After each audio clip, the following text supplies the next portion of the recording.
Welcome to the Cultivating Success podcast. Jeff Sofer and Jonathan Wolfson are brothers and business partners of the top landscaping company, Nature's Experts. Nature's Experts is home to 6 companies that cater to all your outdoor needs. To learn more about Jeff and Jonathan, simply visit us at www.naturesexperts.com. On the podcast, Jeff and Jonathan bring together other business owners and entrepreneurs to share with you how they developed a prosperous company and how you can too. You will gain insights and meaningful advice on creating the building blocks to success and longevity in the entrepreneurial realm. And now, here are your hosts, Jeff Sofer and Jonathan Wolfson. Welcome to the Cultivating Success podcast. My name's Jonathan. This is Jeff. We're excited to be here today, just after the new year. And we're going to kick it off, just me and him. I want to kind of go through a little bit of the things that we do at the end of the year and then the beginning of the year, that we kind of get our mind right in the direction that we're going and really what our goals are to accomplish for this year. So we're excited to just come here today and kind of speak about us personally and the things that we're looking to do and aspire to and change and create for ourselves in this upcoming year. Hi, everybody. I think one of the things we should talk about is in the new year, like sort of catching up with the customers. You know what I mean? What do you mean by catching up with the customers? Well, everybody sort of takes a break around holiday time, and you think about holiday time, it goes all the way back to Thanksgiving. So, it's like people sort of detach a little bit in a way. And I think you sort of like regroup, reconnect with everybody. You make sure that you go and you're visiting all the job sites. You're really talking to customers, saying, how you doing? Did you enjoy your holidays? What can we do for you this year? What's going on? I mean, just sort of reconnecting. So that brings me to one of my first points. I sat down and spent a lot of time putting down things that I want to start doing this year, things that I want to stop doing, things I want to start doing, some goals that I have. And one of the things that, through the growth and development and changing of our business, the most important thing, obviously, is growth and development. And at different stages of growth and development, you realize there's different importances of certain customers, of keeping customers, and of developing different types of customers. So moving forward with this year, taking off from what you just said right there, Jeff, one of my main goals this year is to really make sure that we cultivate and take care of all of our existing customers, to really make sure that we take care of them on a regular basis. What do you mean by that? What do you mean by taking care of them on a regular basis? So in some of our companies, we do things on a reoccurring schedule where it's monthly, and some of them where it's annually, and some of them it's quarterly and weekly, and some of them it's weekly. And each one of the customers is a unique opportunity to develop another customer and also to continue to make sure that we keep those relationships. And I think it's important that this year specifically, when we're looking to grow, we kind of look inside of our business because, we've developed a pretty good funnel of new customers coming in. Of course, we always want to keep attracting those people to our business. But I actually think that the primary focus this year needs to be on us bringing in new customers from internal referral sources, or making sure that, like our tree division specifically, we're keeping every single customer that we have every year that was happy with our service. Because what happens with a reoccurring service that's annual is that you don't sometimes touch base with that customer, and or they just forget to call you and they call somebody else. Well, it goes along with what I just said, catching up. That's right. You know what I mean? So I feel like if you make the effort at the beginning of the year to catch up with the customer, you're reconnecting and you're establishing the relationship for the year. I also think it goes along with something about, I think we need to continue that the brand that we have with all the different companies, the Nature's Experts brand and the individual brands, need to continue to evolve. And what's going to happen with the brand this year? Are we going to, change some things that we're going to roll out? Are we doing things the same? Are we just reassuring people of the same services and the same everything, and they can just count on us? What are we doing with that? And I think we have a meeting that we had to cancel because you weren't feeling well at the end of last year with Mike, who does our marketing, everybody, and helps us with all of our branding. But I think that was probably good in a way that the meeting was canceled, because I think now that, maybe that's the theme. When we meet with him in the next, week or so, we need to talk to him about that.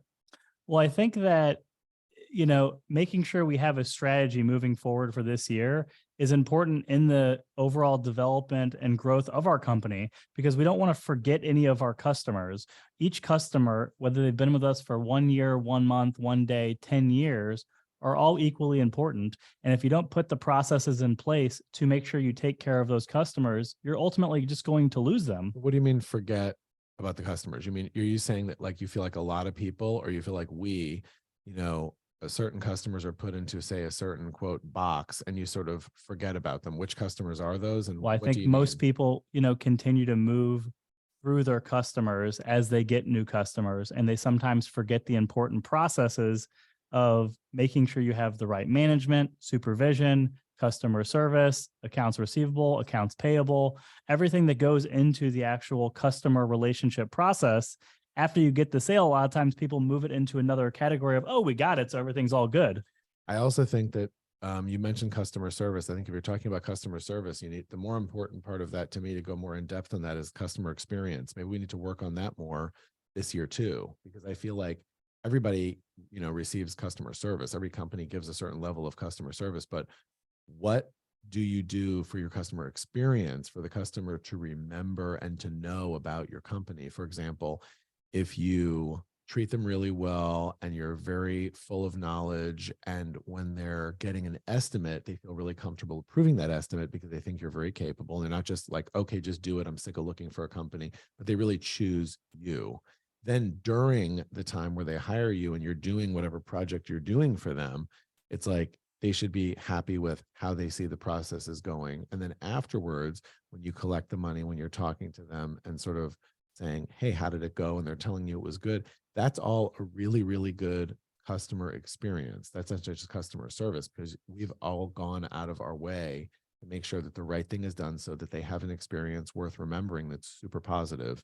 And I think maybe we need to continue But for our to work companies, on that. companies that aren't, in the beginning stages and have a large group of people, it's a little bit more complicated to obviously narrow that down, because of course, as the owner, you can't do everything, No, but you need to continue to work with all the people that work within our companies who represent us to understand that all these customers need to have a really good experience. They don't just need to have customer service.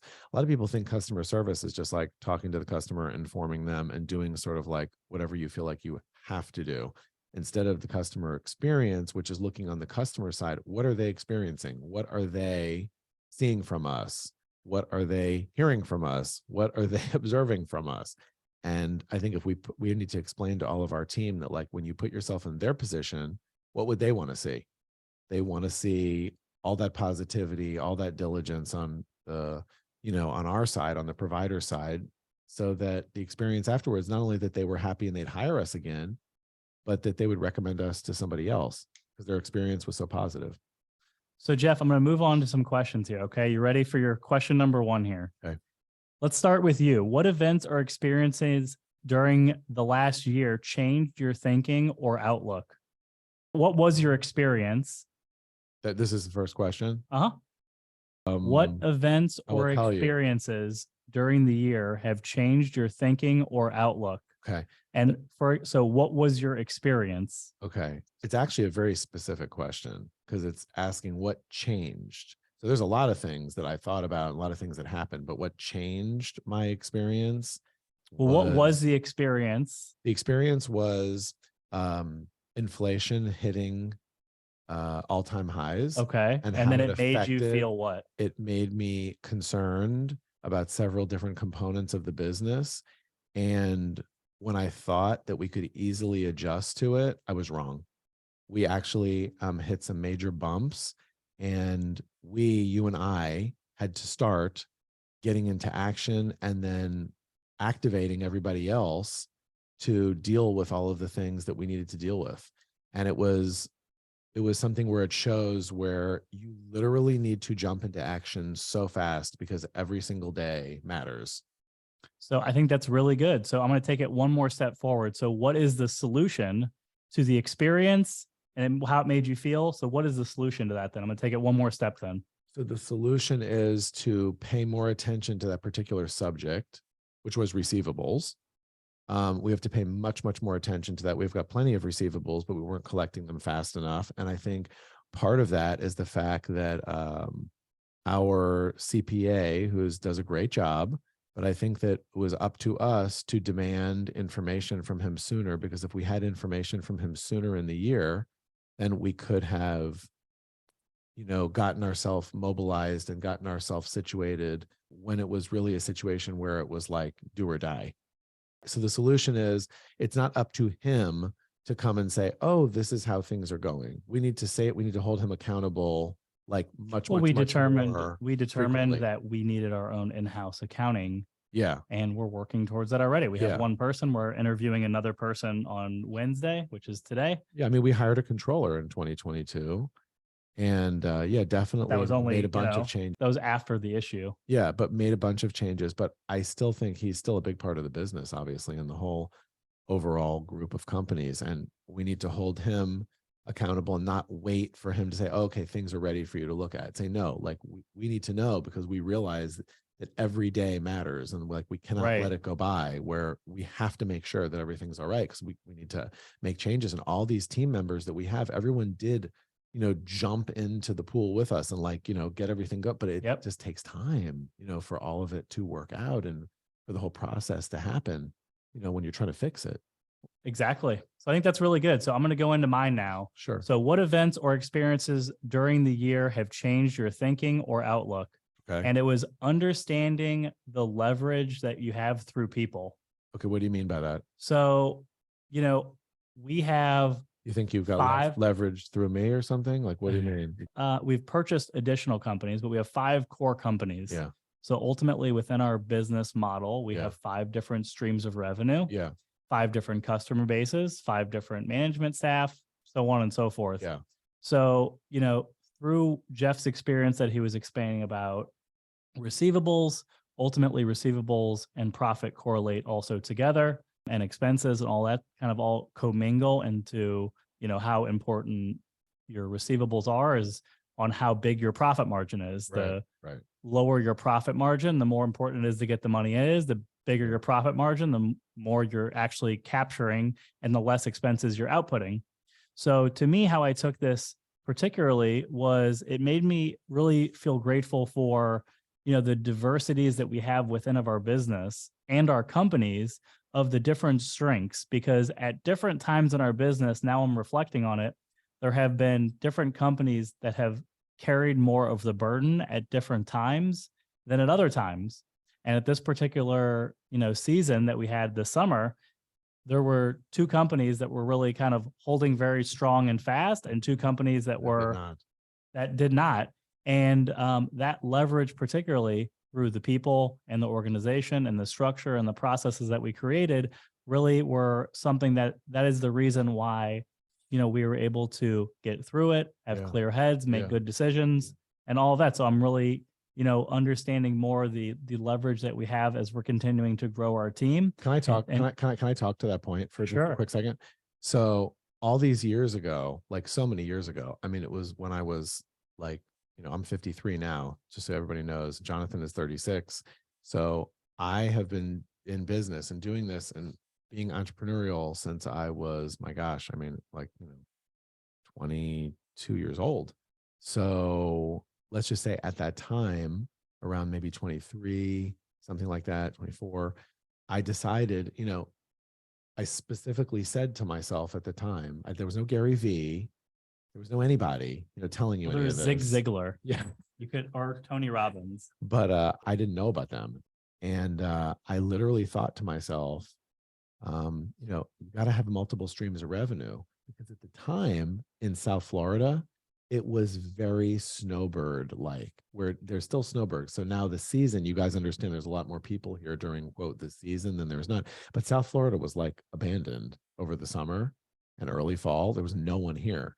So at the time I had owned all these flower shops, and it was like over the summer, you just sit and twiddle your thumbs. I happen to be a very hyper person and someone who wants to make money, wants it in like full of, life. And I just couldn't imagine sitting there. Like, it made me insane to think that I was going to be sitting there. So I developed and thought to myself exactly what you said.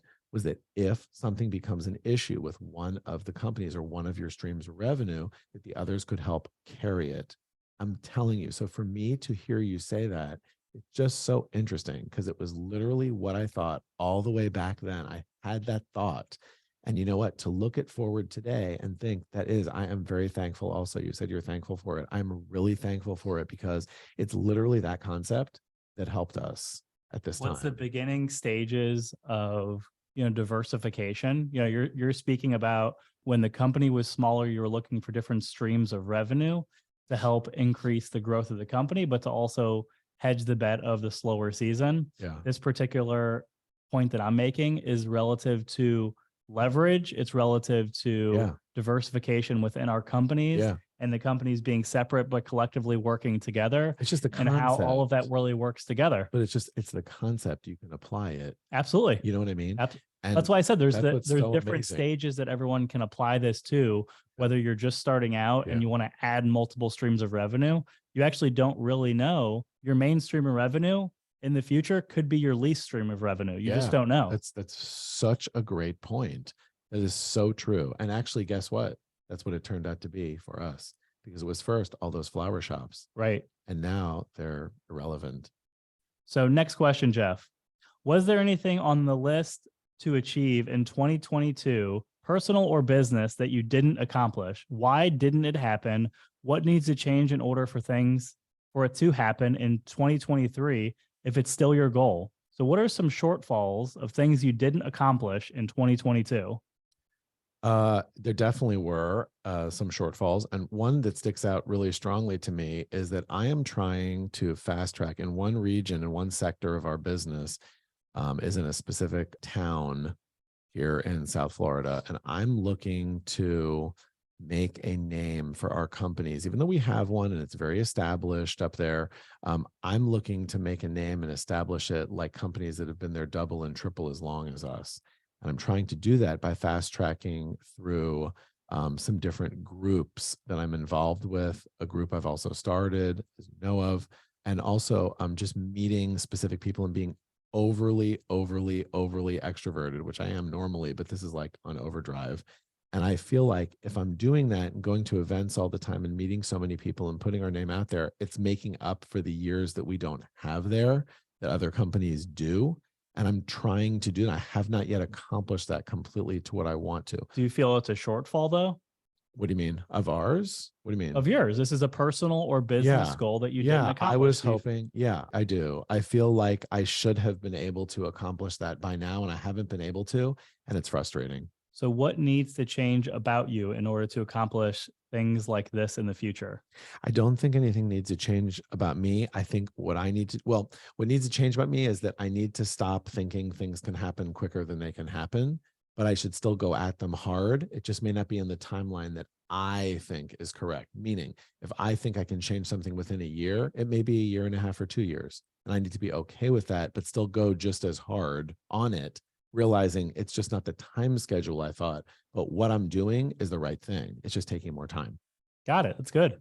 So something that I did not accomplish in 2022 that I actually want to carry over into the next year is I actually made a list of all these different items. One of them was we didn't buy another piece of real estate. Yeah. So it is important, in our tax planning, personal business growth overall, and net worth of Jeff and I, that we want to continue to expand our real estate.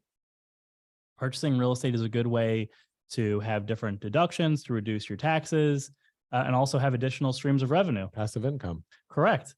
So, we are not real estate moguls. We own all of our real estate that we're currently on now, which was very smart, in hindsight. 4 separate properties. And I think that was extremely amazing that we've been able to accumulate those. Absolutely. So, I'm definitely a little disappointed that we weren't able to do that because of our cash flow situation, because of the exponential growth and the purchase of a new company this year. I feel like kind of weighing what happened is we did buy a company this year. So since we did buy a company, it's okay we didn't buy a piece of real estate. But at the same time, it really is a goal of mine that I want to make sure that we buy a new piece of real estate every single year. So I feel like what needs to change in general in the future for us to be able to do that is that it might mean, I mean, I guess I would take either one, I guess is my answer. So what needs to change is that every year we either need to buy a new business to expand our footprint into areas where we're not, and or we need to buy a piece of real estate to increase our net worth. One thing needs to occur every single year along with the organic growth of our companies. So here's what I think. I think that I definitely think it's disappointing and everything, but you know why it's disappointing? Because every time we set a goal to do something, we set this initiative. I'm going to tell everybody where it was set. It was on top of a mountain in Vail. We took the gondola all the way up there, and you told me this is what we're going to do. I bought into it. And then when the two of us buy into something and we decide to do something, we typically do it. So that's also why it's so disappointing, because when we say we're going to do something, well, it's the compounding interest effect. So the goal that I set for us was a certain amount of tangible net worth at a certain time period.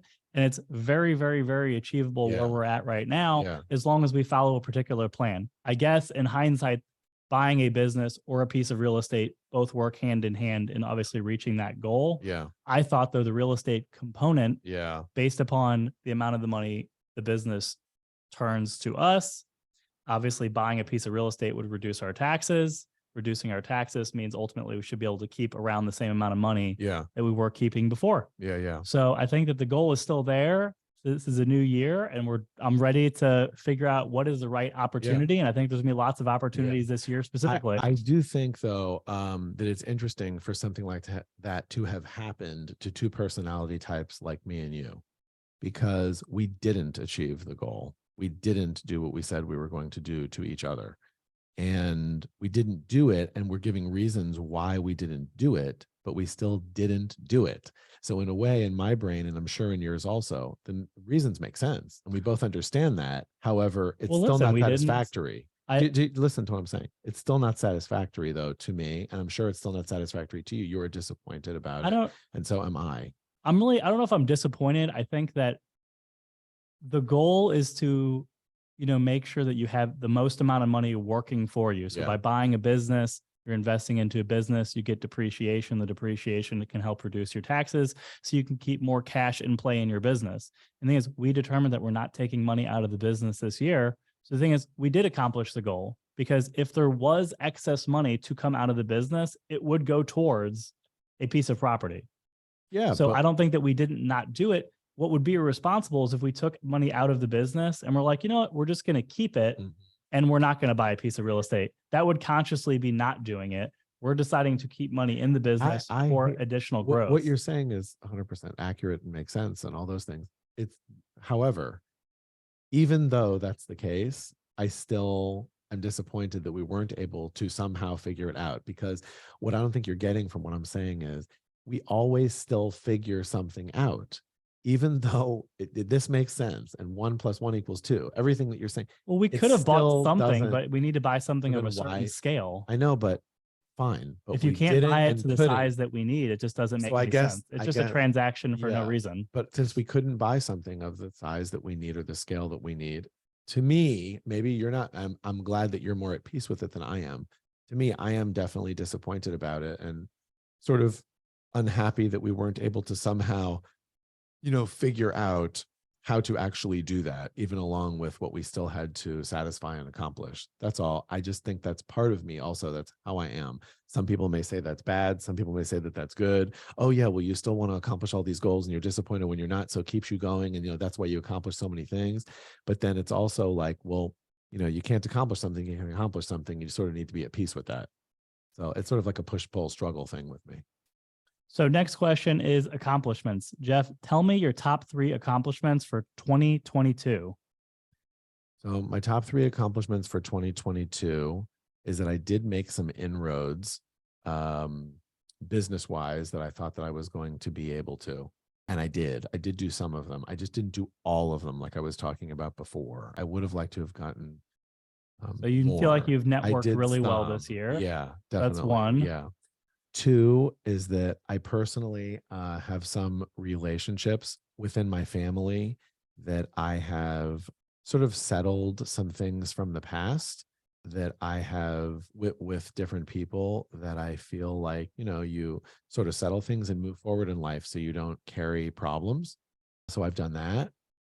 And then the third thing that I feel like I've done is I have continued to take care of this relationship with my business partner, which is you.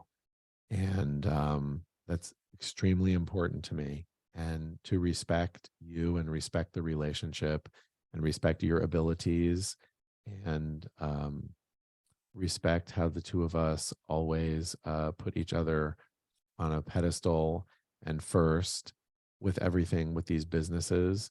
And yet, even though we do that, we're still not afraid to tell each other when we feel that the other one is wrong or incorrect or looking at something not the right way. And I think that part of the reason that there's continuing success and continuing moving forward in such a positive direction is because we hold each other and the idea of how we both handle things with each other in such high regard that I don't think it would be as successful and frankly as enjoyable if we didn't do that, because you can't just exist and just be yourself. You have to really be cognizant of the other person. And As they say, it takes two to tango. And the Yeah. thing is that you definitely have to move in synchronicity for it to be a good relationship, you know? Yeah. So those are the three things that stick out to me. Interesting. So my three accomplishments for 2022 that stick out to me is that this was our largest year of total revenue. Another one that sticks out to me is that we actually started a tree division at our Delray office that we didn't have to have before. We only operated our tree division out of one office, and we have now operating now in two different offices, which has really helped streamline our business from an operational standpoint, and also streamlined, delegating information as well. And the third one that is hiring a controller. So I think that, as you grow and develop a business, you always hear like, oh, you need this, oh, you need that, you need to have this kind of thing and that kind of thing. And, it's hard to really time when you actually need something. The person actually can help you get to where you need to get. And hiring a controller definitely came at a good time for us, where we're trying to understand more of the numbers. Me and Jeff are both very savvy with understanding the business, the ongoings, the numbers within the business. But the larger that it is, it definitely starts to change. And we're in a service business. So service businesses, it's not you buy something for $1 and you sell it for $10. It's you're dealing with truck breakdowns, tires, equipment, repairs, traffic, accidents, so on and so forth. And it's really, much more complicated. All right, so we're gonna do two more here. I'll have this one just for Jeff here, okay? The future. Visualize your bucket list, Jeff. Before you die, what are three things that you want to do on your bucket list before you die? Three things I would like to do on my bucket list before I die are, the first one is probably reaching between $35 to $45 million in revenue for us at these companies and future companies that we're going to be purchasing.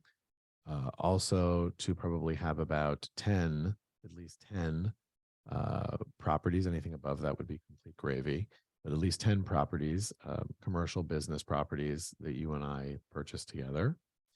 Let's see. I also would like to travel more. I'd like to go and see some other places in the world I've never been. Always wanted to go, but I never have put it into action. And I'm sort of an action person, and I've never put any of those things into action, really. So I'd like to do that. I have traveled some in my life, but not nearly as much as I would like to. And so I'd like to go do that. And you're really going with this one, huh? You're only supposed to do three. All right, keep going. Well, no, the one was like the same thing, like the properties and the money. Sure. They're different, but okay. Okay. And then the business is the business, properties are properties. So keep going. I'll stick with those. Okay. I'll stick with those. I came prepared to this meeting, right? So I have a whole list of them. Have a podcast, not a meeting. Have a net worth over $100 million. I want to travel the ocean in my sport fishing boat. I want to own real estate in multiple states. I want to grow our business to be in multiple states organically. Climb a named mountain one day.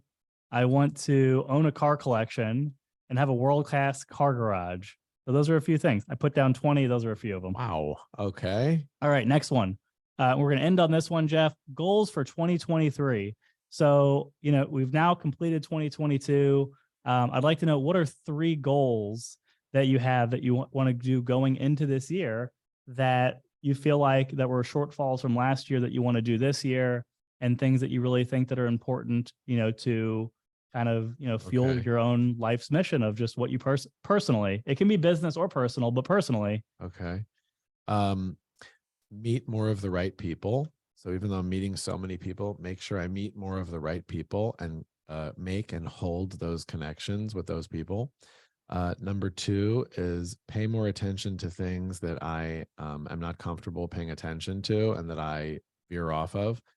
And number 3 would be to probably continue to really make sure that my inner body really stays mentally healthy.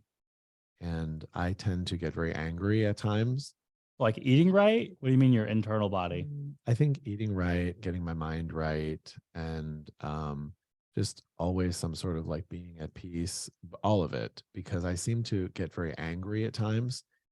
And when I do get angry here and there, I don't like the rage that I feel. So I would like to become a little more of a peaceful person as time goes on. And so I think I'd like to have that in me. Was that this 3? year. That's 3. That's 3. Okay. So I'm going to end on mine. So one thing I would like to do, goal for me for this year, is for us to grow our business by $5 million. So to have a total revenue of $30 million at the end of this year, write a book, purchase real estate over $3 million this year. And I would also like to complete a marathon. There's some other stuff I want to do too, but specifically the marathon for me it is very, very difficult, and things that really take that much time, I've noticed with my fitness, definitely takes a different type of person mentally to really be able to go through it, because it's mental and physical, because it's hours of exercise. It's not just 30 minutes or an hour, really pushing through something after an hour of doing it. You really have to, very much get in touch with your body and your mind. Sounds awesome. Thanks, Jeff. Sounds amazing. So everybody, I hope you enjoyed this podcast. Thought it'd be a little bit interesting to dive into me and Jeff personally with some different things that we have that's going on in our minds as we reflect 2022, moving into 2023. And I hope this information helped you. Looking forward to this upcoming year. And thank you for joining us on the Cultivating Success podcast. Thanks, everybody. This has been the Cultivating Success podcast with Jeff Sofer and Jonathan Wolfson. To learn more about Jeff and Jonathan and their businesses, visit www.naturesexperts.com.